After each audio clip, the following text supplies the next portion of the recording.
Dans cette petite vidéo, je vais vous faire un rappel sur les points clés du cours relatif aux fonctions circulaires et je vais notamment revenir sur la définition et l'utilisation du cercle trigonométrique et les mesures d'angle en radians.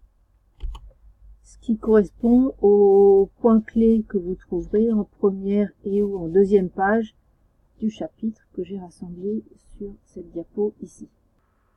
Alors pour ça, on va partir d'un cercle de rayon 1 que j'ai créé sous GeoGebra. Et vous allez regarder maintenant le déplacement de ce point M. Donc quand je déplace mon point M, vous voyez en rouge apparaître la longueur de l'arc de cercle parcouru par ce point M. Je vais le déplacer jusqu'à une position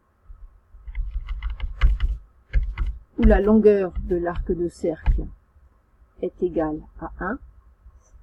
Et c'est là que je vais pouvoir définir une nouvelle mesure d'angle, que sont les radians, en définissant que la mesure de 1 radian correspond à l'angle que vous voyez apparaître ici.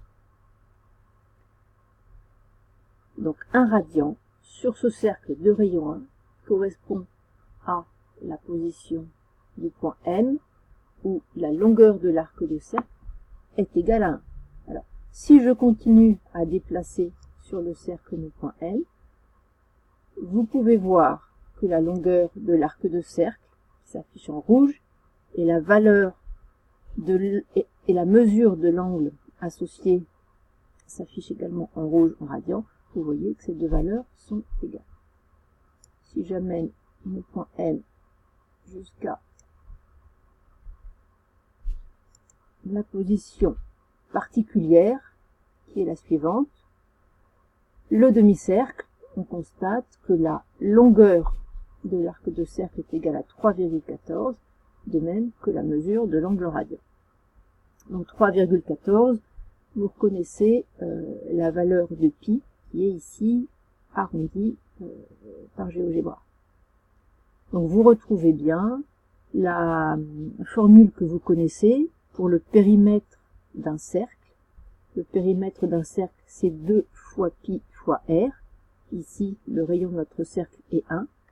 Donc sa longueur, son périmètre est égal à 2 pi. Si je prends la moitié de ce cercle, la longueur de l'arc de cercle qui s'affiche ici en rouge est donc égale à pi. Alors, sur cette diapo, on retrouve la configuration du cercle complet avec un angle dont la mesure est de pi.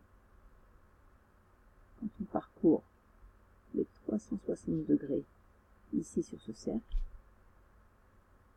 La configuration du demi-cercle, où la mesure de l'angle parcouru est la moitié du précédent, c'est-à-dire pi. Et enfin, la configuration du quart de cercle, où l'angle parcouru jusqu'au point M ici a pour mesure pi sur 2.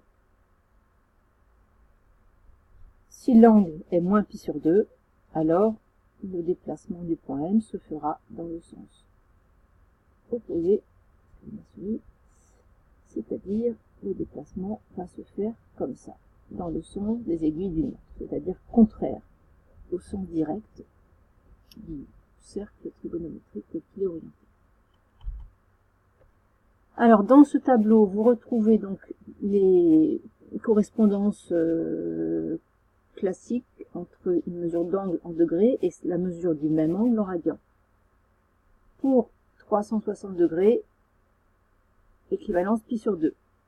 180 degrés, la moitié pi. 90 degrés, on divise encore par 2 pi sur 2. 45 degrés, pi sur 4. Et enfin, pour 30 degrés, c'est pi sur 6. Et pour 60 degrés, pi sur 3.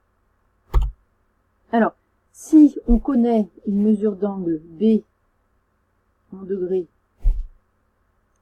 et qu'on veut en connaître la valeur A exprimée en radians, eh bien on va utiliser un produit en croix avec les égalités suivantes. 180 fois A, est égal à B fois pi, ou A divisé par pi est égal à B divisé par 180. On retrouve le coefficient de proportionnalité. Si on reprend ici le demi-cercle avec la mesure d'angle associé pi, on découpe le demi-cercle encore en deux, donc quart de cercle, la mesure de l'angle associé à ce déplacement-là est pi sur 2.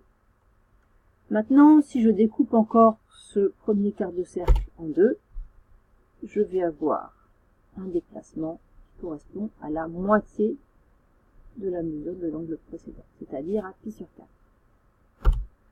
Et puis, si je découpe chaque quart de cercle en 3 secteurs égaux, l'angle associé correspondant à ce déplacement-là sera de pi sur 2 divisé par 3, c'est-à-dire pi sur 6. Et maintenant, on va rassembler tous ces découpages sur le cercle trigonométrique avec toutes les valeurs utiles à connaître qui vont nous permettre de placer ensuite un point sur le cercle trigonométrique en fonction de la mesure d'angle associée exprimée en radians. Et voilà pour rassembler l'essentiel de ce qu'on trouve sur ces points du cours. Merci.